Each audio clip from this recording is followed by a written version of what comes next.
On the screen is the first podcast I want to discuss. You should be able to see the other stream I want to discuss, Dara's stream. So these are the two. They're a contrast.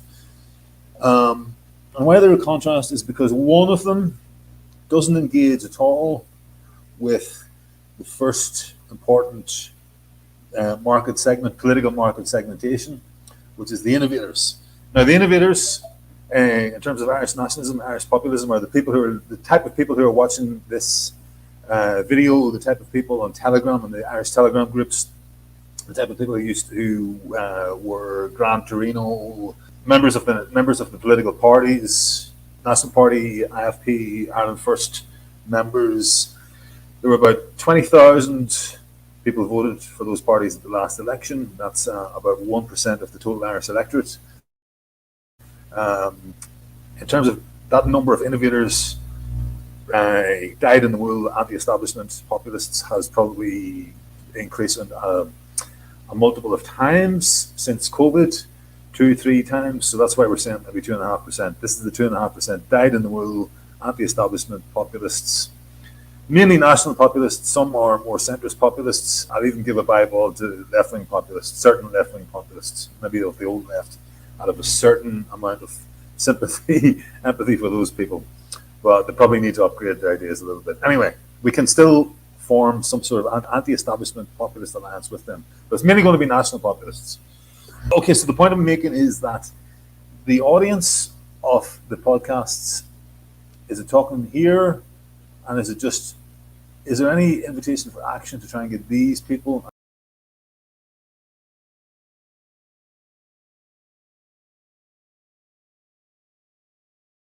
I've put up videos of this stuff recently on my channel, so you'll be able to get the copy from there.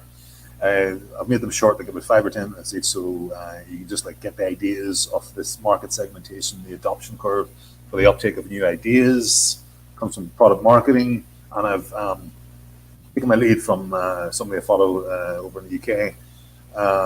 I've applied it to the uptake of Irish nationalism, and it says that a new idea to take root has to go through certain stages. From left to right, it will go from the innovators to the early adopters, and it can't get to the early majority until the majority of the early adopters, until there's enough early adopters. It can't get. Now we're at the stage now where we can go from innovator to early adopter. We can take the next tranche because we've got enough people. We've hit the 2.5%, and that, for me, tell me if I'm wrong. Join the discussion, make a comment. The important thing is to get to the next slice in the pie. The next slice in the pie in the market segmentation, or the political market segmentation, would give us about 15%. And we know from the work, from looking at last year's, 2020's election results, 10% of the electorate is enough to get a TD elected. So we don't need 50%. We don't, we're just going to the next step to get a TD elected from one of those parties that I mentioned, or a decent independent, or a new party. And it's entirely plausible, as I've said in one of my recent videos. Okay, so let's go to the streams and let's talk about John's stream on Off-Grid Ireland. Now, I made a comment of, hopefully I gave some positive and some negative. 20 minutes in, and no solutions or strategy on the issue counts some vague advice to communicate clearly. So, I do rate John. I've met John. I think John's a great speaker. However, we need to get people like John and people like Off-Grid Ireland thinking in terms of who is the audience that is listening to the podcast and what can they realistically do. The argument I'm making is that we really want people in the second segment to be listening to the podcast, because people in the first segment already know this content. They know this stuff. There it is. The problem is that the audience who needs to hear John's message isn't listening in here. It's not listening to any of our stuff, so we need a way to reach them, and it's not going to be through YouTube or Telegram, possibly through Twitter.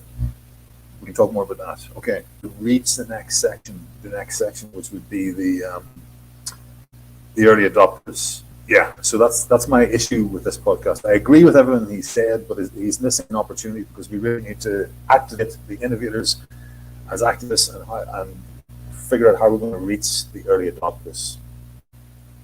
That's the job to do. Tell me if I'm wrong, tell me if you disagree. I've listened to the first 35, as I say, and my comments underneath. I can't believe I'm gobsmacked every day. I wake up and can this not be a dream? Please let this be a dream. It has to be. What are these people doing now?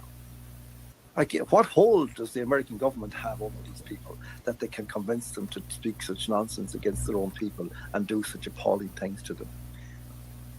What have they done? What secrets do they nurture that they can be compelled to do these appalling things to their own people? But that's what I would wonder. Someone put out the suggestion that Leo was he was a young, what do you call it, an intern over in Congress in the United States. So you wouldn't know what a compromat, as the Russians say, to have on him from his time over there as an intern. Well, we don't know.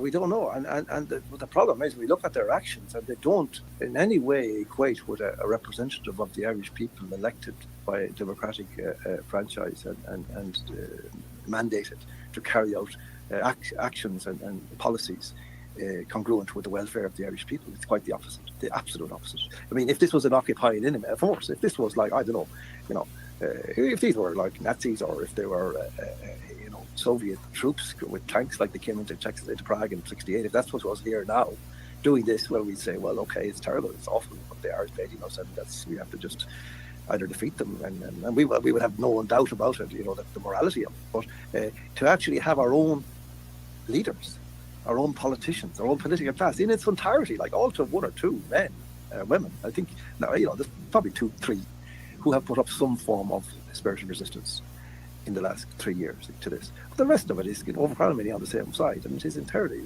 in favour of putting the jackboot on the face of the Irish people. Okay, John's fantastic. John is a great orator, makes a great case, but he's not reaching the audience that we need him to reach. Okay, so John, these are the people here.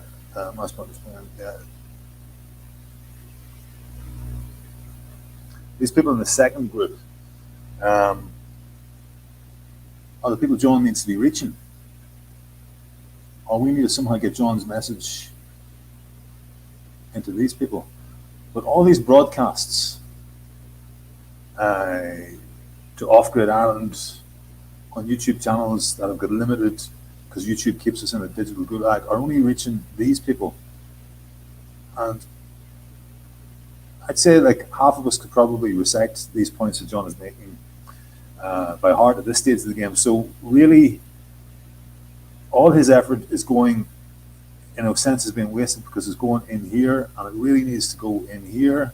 And then after these people come on board and listen to the likes of John's and Dara's arguments, etc., then a certain amount of these people will start to come on board as well. And by that stage, it's game over for the establishment. But how do we break out? This audience, this message of John's is going in here into a digital echo chamber where everybody knows this stuff. You enjoy listening. Well, I'm sort of like a bit fed up of listening because I think there's something else, some other work we need to be doing, which is to figure out how we get a message to this group of people. You know what? I think I've made my point. I'm